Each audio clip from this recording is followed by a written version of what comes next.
Darlene, Sierra, and their stepfather Mitchell had always seemed like the picture of a close-knit family, until Elaine West, the girl's mother, vanished without a trace.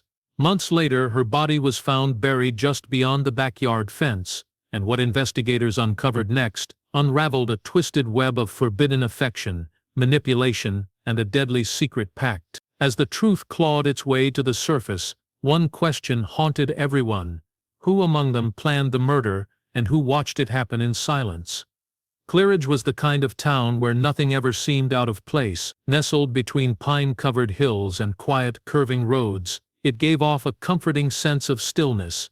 People left their doors unlocked. Children played in the streets until sundown, and when someone new moved in, it became everyone's business, though always wrapped in polite curiosity. So when Mitchell Crane married Elaine West and moved into her modest brick home on Rosebend Lane, there were murmurs, but mostly smiles. He seemed charming, if a little distant. A steady man with kind eyes and a firm handshake. He brought order to the house, structure to the girls' lives, and stability to a woman who had lived through a bitter divorce. Elaine had been a nurse for over 15 years. She worked night shifts mostly, tending to elderly patients at the local care facility. Always tired, always distracted. Still, she found time to raise her daughters the best she could.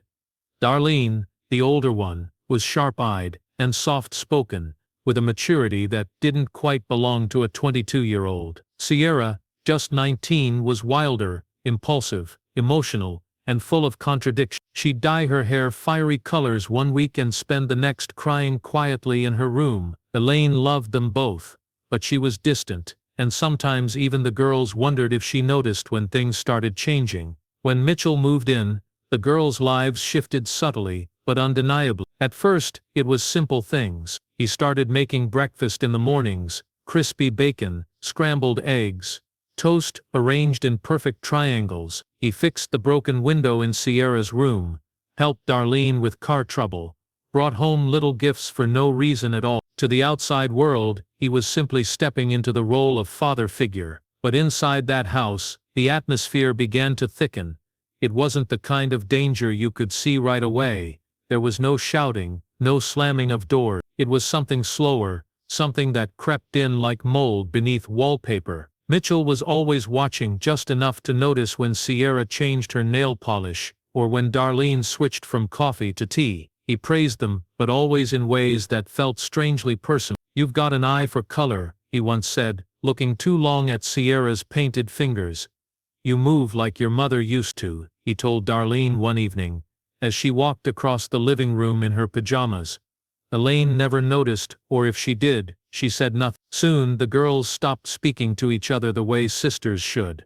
The silence was gradual, like the fading of a photograph. At dinner, Darlene would pass the salt to Mitchell but ignore Sierra entirely. Sierra, once talkative and bold, started sleeping in late and leaving the house at strange hours. Elaine, exhausted from her overnight shifts, would return home and collapse into bed. She didn't see how Darlene stayed up late in the living room while Mitchell watched old westerns, or how Sierra crept down the stairs long after the lights were out.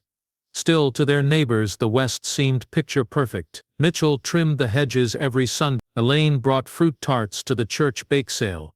Darlene volunteered at the animal shelter. Sierra worked part-time at a coffee shop downtown. People smiled, waved, and thought, "Now that's a family getting back on track." No one knew what was really happening. No one knew that behind Darlene's quiet eyes was a storm she was too afraid to name. No one knew that Sierra had written a letter and burned it, unable to say out loud what she had confessed to the page. No one knew that Elaine West, despite her distracted demeanor, had begun writing notes in a little blue journal she kept locked in a cabinet behind her nightstand. And no one, not even the girls themselves, could have guessed that in just a few short months, one of them would be dead. But in Claridge, secrets didn't stay buried forever. The attic in the West house was a forgotten space. Dust coated the wooden beams, and the single window was clouded with years of grime. It was the kind of place you'd expect to find old photo albums and broken Christmas decorations, not secrets. But that's exactly where Sierra found Darlene on a cold, gray afternoon, sitting silently on an old trunk, knees drawn to her chest, face pale and wet with tears. The sight was jarring. Darlene was never emotional, never weak. She was the steady one, the thinker. Seeing her like that stirred something unfamiliar in Sierra. Fear. Sierra didn't ask what was wrong, not right away. She sat across from her sister in silence, the thick attic air making her chest feel heavy. That's when she saw it. Tucked beneath Darlene's arm was a torn photograph. It showed Mitchell sitting on the backyard swing, shirtless, his head turned toward someone just out of frame. A slender hand, feminine, rested on his shoulder. It wasn't Elaine. The angle of the fingers, the curve of the wrist. It looked like a younger woman. The silence cracked, not with words but with confessions neither of them had prepared for. Darlene, slow and methodical, told Sierra everything. How it started one night after Elaine had left for work. How Mitchell had lingered in the kitchen, talking to her about books and dreams, and how she was nothing like her mother. How the compliments grew more intimate. How one evening, he kissed her. She said she didn't want it at first, but then things blew. Mitchell made her feel seen, special, chosen. She hadn't told anyone because in some twisted corner of her mind, she believed she loved him. Sierra listened, frozen. Her mind raced. Shame crept up her spine as she realized Darlene wasn't the only one with a secret. Mitchell had been doing the same to her, different words, same intentions. He called her fearless, wild, said she reminded him of how Elaine used to be before life wore her down. He gave her a necklace for her birthday, told her it suited her fiery spirit. He'd touch her hair, stand too close, tell her how beautiful she looked when she wasn't trying, and she too had believed she was the only one. Now everything was fractured. For a moment there was a silence so deep it felt like the house had stopped breathing. Two sisters, side by side, each thinking they were special, only to learn they were pawns in the same game. But instead of turning against Mitchell, something else formed, something strange and fragile, a pact.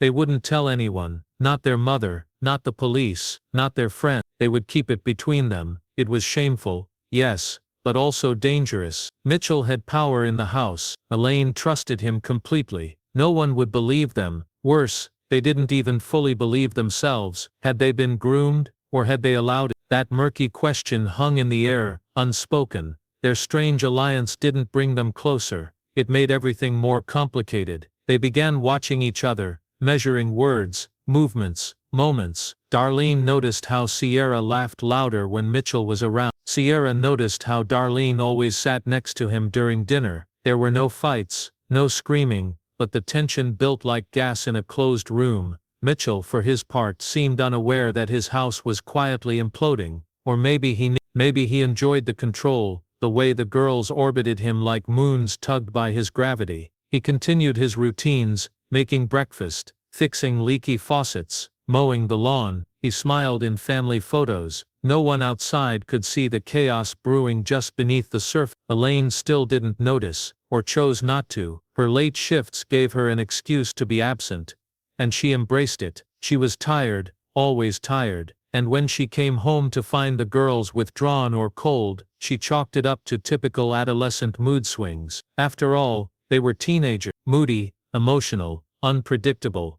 But something far darker than adolescence was unfolding, something neither daughter could control, and something that, if left to fester, would soon lead them all to a point of no return. Elaine West disappeared on a Wednesday. It was the kind of day no one remembers. A gray sky, a drizzle that never quite turned into rain, a breeze just sharp enough to raise goosebumps. At the nursing home, her coworkers said she never showed up for her shift. No call, no message, just an empty chair at the front desk and a buzzing phone that went unanswered for days. At first, no one panicked. Elaine was dependable, but quiet. Maybe she was sick, maybe she needed a break, maybe after all these years, she finally walked away from the life that had slowly worn her down. Mitchell was the first to explain it. He told the neighbors Elaine had left suddenly, gone to visit a cousin in Oregon, someone she hadn't seen in over a decade, said she needed space, said she wrote a note. The note itself was vague, its lines short and emotionless. I'm not okay, I need time, don't look for me. It was unsigned but folded neatly on the kitchen counter. Mitchell claimed he found it the morning after she vanished. The police weren't called, not right away. There was no evidence of a struggle, no signs of forced entry, No screams in the night, just Elaine's car parked in the driveway and her purse left on the kitchen chair. Darlene barely reacted. She stayed in her room with the door locked, the curtains drawn. Sierra asked questions, of course, but Mitchell calmed her with soft tones and practiced concern. He told her not to worry, your mother just needs time, she'll come back. But days turned into weeks, no phone calls, no texts, no email. Her cousin in Oregon said she hadn't seen Elaine in over 15 years. The story didn't add up, and the silence was starting to hum like electricity under the skin. Still, no one pushed Mitch. He grieved in his own way, distant but composed, telling friends and family that Elaine's mental health had been declining. He used words like overwhelmed, unbalanced, and fragile. People believed him. He had that kind of voice, the slow, calm cadence of someone who sounded like he knew what he was talking about. But inside the house, the atmosphere had shifted completely. The rooms felt colder, the nights longer. Elaine's things remained untouched, her coat on the hook, her slippers beside the bed, her hairbrush still tangled with dark strands. Darlene began sleeping with her door locked. Sierra, once defiant and bold, started jumping at every sudden sound. Neither sister mentioned the night Elaine disappeared. They never spoke about the journal she had started to keep.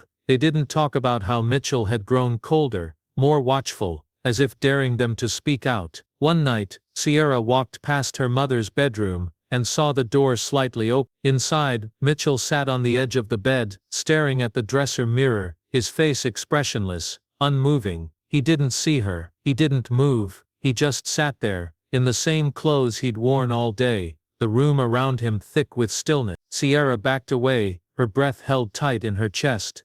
Darlene began searching the house. Quietly, carefully, she went through drawers, looked beneath floorboards in the attic, even sifted through the garage. She wasn't sure what she was looking for. Something, anything, a clue, a message, a mistake. But all she found was an old bracelet that had once belonged to her mother, now tucked away in a box of Mitchell's tools. She said nothing. The neighbors started asking more questions. Why hadn't Elaine reached out? Why hadn't Mitchell filed a missing persons report? He shrugged it off, said he was respecting her wishes, said she'd come home when she was ready. But the more he insisted, the more the town began to whisper. Still, without a body, without a trace, there was nothing anyone could do. Elaine West had simply vanished, and the silence she left behind was beginning to feel like something much more sinister. The house grew quieter after Elaine's disappearance, but it was not a peaceful quiet. It was the sort that clung to walls and wrapped itself around the people inside like a heavy, invisible fog. The kind of silence that didn't rest. It waited. Every door creak, every footstep in the hallway at night sounded louder now, as though the house itself was trying to speak a truth no one wanted to hear. Sierra started locking her bedroom door at night, not because she feared someone would hurt her, but because she wasn't sure what she might do if she didn't. Her emotions were like wildfire, flashes of rage followed by long hollow stretches of numbness. She began skipping work, wandering the streets late at night, sometimes sitting on the swings at the park across town for hours, staring into nothing. When Mitchell asked where she'd been, she'd mumble something and retreat upstairs. He never pressed. He just smiled. Darlene, meanwhile, became the opposite. She busied herself obsessively. She cleaned, reorganized, baked cookies that no one ate. She clipped newspaper articles about missing persons, read books on grief, studied psychology blogs. At night, she stayed up late at the dining room table with a single lamp on, scribbling notes in her own little notebook. She wrote things she couldn't say aloud, things she was afraid even to think, because in the deepest part of her she believed Elaine was dead, and she suspected she knew exactly who was responsible. But suspicion didn't always translate into action, and fear, real choking fear, had a way of paralyzing the truth. Still, Mitchell's behavior had changed. Subtly, he was less attentive now, less charming. His gifts, his smiles became shorter. He stopped pretending to be the glue that held the family together and settled into a colder, quieter presence in the home. Yet despite his withdrawal, the tension between the girls only sharpened. There was no affection anymore, just glances that felt like knives, and conversations so brittle they snapped after a single word. Then came the night of the injury. It was just after midnight when Sierra stumbled down the stairs, blood trailing from her hairline, eyes wide with panic. She claimed she had fallen in the shower. Darlene followed, expression unreadable, and quietly helped her clean the wound. No questions were asked. Mitchell sat on the couch, motionless, watching an old black-and-white film as if none of it was happening. At the hospital, Sierra repeated the story, slipped on the soap, hit her head. The nurse noted the angle of the wound and didn't quite believe her, but Sierra refused to say anything more. They stitched her up and sent her home. The police were never called. It was just another quiet incident in a house already brimming with too many. After that, things grew dark. Sierra began staying in her room for days at a time, blackout curtains drawn, food untouched. Darlene checked on her less and less. She began to see Sierra not as a sister, but as a rival, someone who still held Mitchell's attention, even if only for a twisted kind of comfort. And in her notebook, Darlene began writing less about fear and more about plans. Mitchell watched it all unfold without a word. He seemed to enjoy the chaos he had seeded, as if it fed something inside him. He'd sit at the head of the dinner table, while Darlene picked at her food and Sierra stared into space, the silence between them buzzing like a live wire. No one spoke, no one dared. One night, Darlene walked past Mitchell's room and saw him standing in front of the mirror again, just as Sierra had seen him before, only this time, he was smiling. The house had become a living thing, breathing unease, dripping with secret. The walls had absorbed too much, too many lies, too many touches, too many unspoken truths, and somewhere beneath it all, the memory of Elaine lingered, like a scent you couldn't quite place but knew you'd smelled before. Something irreversible had already happened, and something even worse was coming. The discovery came on a Monday morning, when the air was still and the sky unusually clear, just 2 houses down from the West residence. A new couple had recently moved in, young, enthusiastic, and eager to transform their overgrown backyard into something livable. They hired a landscaping crew to clear the thick brush that bordered their fence line, the very edge where their property met the West's. The landscapers began early. By mid-morning, one of them struck something solid, buried beneath layers of compacted dirt and tangled roots. At first they assumed it was debris, perhaps an old pipe or discarded furniture left behind by previous owner. But as the digging continued, the object revealed itself, thick plastic tarp, wrapped tightly and sealed with duct tape. The smell was immediate, sharp, rancid, familiar only to those who've come too close to death. The police were called. Crime scene tape soon fluttered in the wind, and curious neighbors stood at a distance, murmuring guesses and exchanging wide-eyed looks. No one expected what they found next.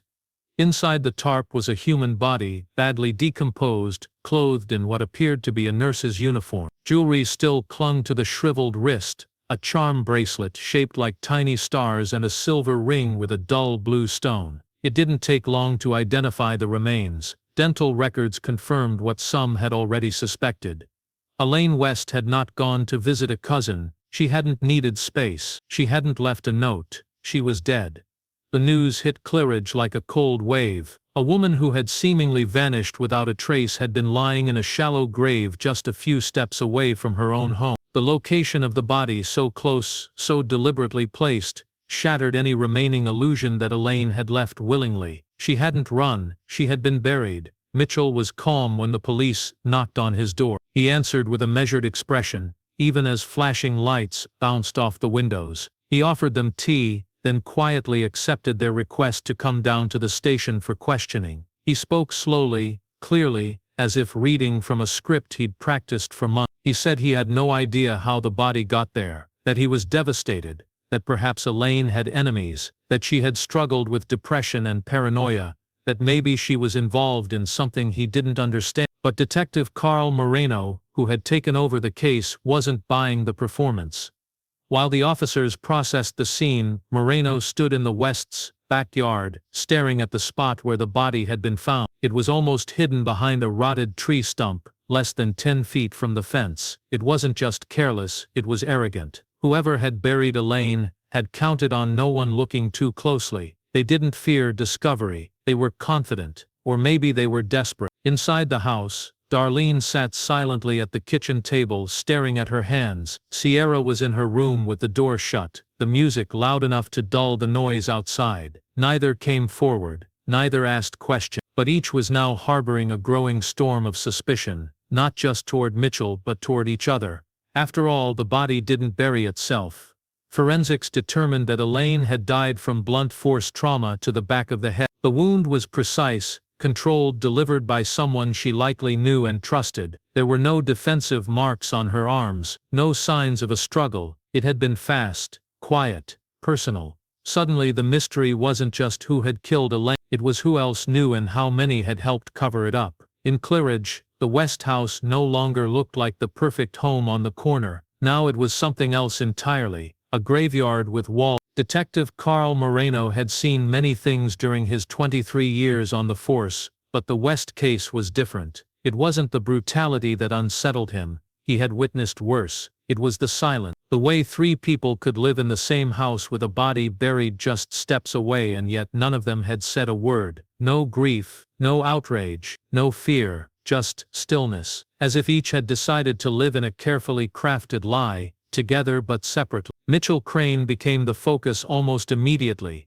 He had the motive, the access, and now the body connected directly to him. But it was the lack of urgency in his voice that raised the first real red flag. In his interview with Moreno, Mitchell recited facts like someone reading from a brochure. He insisted Elaine had left on her own, despite her personal belongings being untouched. He claimed he had nothing to hide, even as his alibi for the night of Elaine's disappearance became slippery. He gave names of friends he said he visited, but none could recall seeing him. He couldn't produce any calls, receipts, or digital records to support his claims. That's when Moreno got a search warrant for the house. What the team found wasn't shocking, it was chilling. In the garage behind an old metal shelving unit, officers discovered a set of industrial-strength cleaning chemicals, bleach, ammonia, heavy-duty gloves, and plastic sheeting. Tucked beneath the workbench was a shovel, its blade still stained with reddish-brown residue that forensics would later confirm as blood.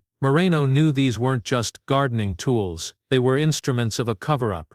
But what truly broke the case open wasn't in the garage. It was hidden in plain sight inside Mitchell's office, in a locked drawer at the bottom of his desk, a small black USB drive. When Moreno plugged it into a department computer, the contents twisted the case into something even darker than expected. There were hours of footage, taken from hidden cameras placed in various corners of the house, behind vents, light fixtures and bookshelves. It appeared Mitchell had been recording the family for months. Most of it was mundane, dinners, quiet afternoons, the girls watching TV. But every so often, there were conversations that cut through the calm. One clip showed Darlene late at night, crying on the couch. Mitchell sat next to her, his arm draped around her shoulders, speaking in hushed tones. She nodded slowly, her face blank. In another, Sierra stood in the kitchen in the early morning, barely dressed, while Mitchell leaned against the counter, watching her with a look that didn't belong to a father. He whispered something that made her flinch, then laughed nervously. The footage was not outright criminal, but it was deeply manipulative, revealing a pattern of control and emotional grooming. Moreno realized then that this case wasn't just about murder, it was about domination. Mitchell had twisted the entire family dynamic into something toxic, something carefully maintained through silence and fear. More troubling were the recorded audio files stored separately on the drive. In one, Mitchell was speaking to someone, it was unclear who, but the voice responding was soft, nervous. The conversation hinted at guilt, at a shared secret. One phrase stood out, "She was going to tell, we couldn't let her." Moreno listened to that line over and over again. The pronoun was plural, we. That changed everything. Mitchell might have been the monster who set it all in motion, but he hadn't acted alone. One of the daughters, maybe both, had known more than they were saying. Perhaps they had helped. Perhaps they had watched. Either way, the family portrait was now shattered beyond recognition. The evidence was growing, but so were the questions. Who had truly killed Elaine West? Who had buried her in the ground like an afterthought? And who was still lying to protect themselves? Moreno knew time was running out. Secrets were like cracks in glass. The longer you looked, the more you saw, and this family's surface was starting to splinter. Detective Carl Moreno had been waiting for the moment when the facade would finally crack, when the heavy silence that had blanketed the West family would split open just wide enough to let something real slip through. The USB had provided a terrifying glimpse, but it hadn't revealed everything. He needed a confession, not from Mitchell. He was too careful, too polished. but from the girls. He suspected they weren't victims anymore. They were witnesses at best, accomplices at worst, and one of them, maybe both, had blood on their hands. So he changed his strategy. He started with Darlene. She arrived at the station in a neatly ironed dress, her hair pulled back tightly, her face unreadable. She didn't ask for a lawyer, she didn't ask why she was there. She simply sat across from Moreno, folded her hands and waited. That stillness, controlled, practiced, was something Moreno had learned to distrust. He told her Sierra had already confessed, told her Sierra had said Mitchell killed Elaine in a fit of rage and that Darlene had helped him hide the body. He watched her closely, not for words, but for the flicker in her eyes, the twitch of a muscle, the pause in her breath. She didn't flinch, but her hands tightened just slightly in her lap. Then a few hours later, Moreno brought Sierra in. She looked exhausted, pale. Her eyes were red-rimmed, and her clothes were wrinkled. Unlike Darlene, she asked questions. Why was she here? What did they want? Where was Mitchell? Moreno told her what he'd told Darlene, that her sister had confessed, that the story was. He leaned in and asked her softly, "Do you want to go down for this alone?" That's when the cracks began to show. Sierra broke first.